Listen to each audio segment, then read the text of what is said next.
How do you know what you know पुस्तकाचा मराठी अनुवाद doctor Bharti Talwalkar यांच्या आवाजात. अनुवादक डॉक्टर भारती तळवलकर आणि डॉक्टर जानकी संटोक.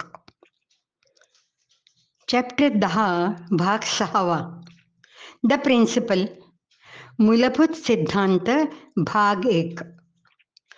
वास्तव जाणण्याकरता विचारांच्या पलीकडे जाणे आवश्यक आहे, परंतु विचार कसे पार करायचे? सर्व धर्मात हा सिद्धांत वास्तव उलगडण्यासाठी वापरतात.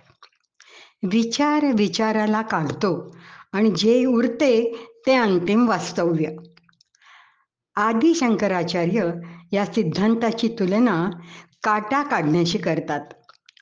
जसा पायात रुतलेला काटा दुसऱ्या काट्याने काढता येतो, त्याप्रमाणे एक विचार दुसऱ्या विचाराला काढतो. तथापि कुठलाही विचार हे करू शकणार नाही. अधस्थ विचारांची जागा उच्च विचार घेतात. जेव्हा आपण उच्च विचार अनुसरतो, अधस्थ विचार गळून जातात. कुशाग्र बुद्धिमत्तेच्या माणसाला काही साध्या गोष्टी लक्षातच येत नाहीत. न्यूटनची गोष्ट. त्याने मांजरीसाठी आणि तिच्या पिलांसाठी 2 दारे केली. जेव्हा शेजाऱ्याने त्याला त्याबद्दल विचारले, तेव्हा न्यूटन उत्तरला, एक मोठ्या मांजरीला आणि दुसरे तिच्या पिलांना. गोंधळलेला शेतकरी म्हणाला, पिल्ले मोठ्या मांजरीच्या दारातूनही जाऊ शकतात. न्यूटन म्हणाला, अरे, हे माझ्या लक्षातच आलं नाही. न्यूटनने गुरुत्वाकर्षणाचा शोध लावला. मानवांचा पदार्थविज्ञान संबंधाचा दृष्टिकोन बदलला.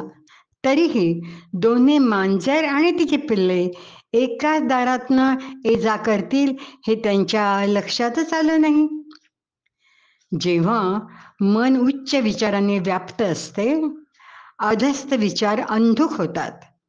महान उत्तुंग मन कधी कधी साध्या गोष्टी समजू शकत नाही, कारण ते उच्च दृष्टीत एकाग्र असते. जसं पराभूत राजाच्या गोष्टीत घडले होते.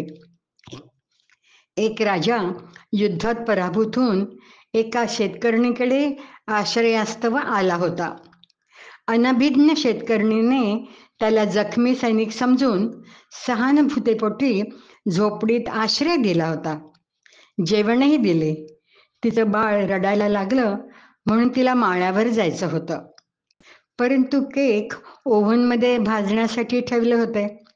तिने त्या थकलेल्या, युद्धात खचलेल्या पाहुण्याला केककडे लक्ष ठेवायला सांगितलं. पाहुणा हो म्हणाला आणि शेतकरीण बाळाकडे गेली. राजाचे विचार युद्धाकडे परतले आणि तो राज्य परत मिळवण्यासाठी नवीन योजना आखण्यात एकचित्त झाला. जेव्हा ती शेतकरीण परत आली, तेव्हा तिचे केक जळून खाक झाले होते.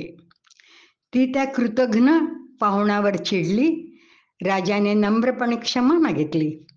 बऱ्याच दिवसानंतर जेव्हा त्या शेतकरणीला कळलं की तो जखमी सैनिक शाही पाहुणा होता आणि त्याची राज्य परत जिंकण्याची योजना त्याने तिच्या घरात बसून आखली होती, तिला धक्का बसला.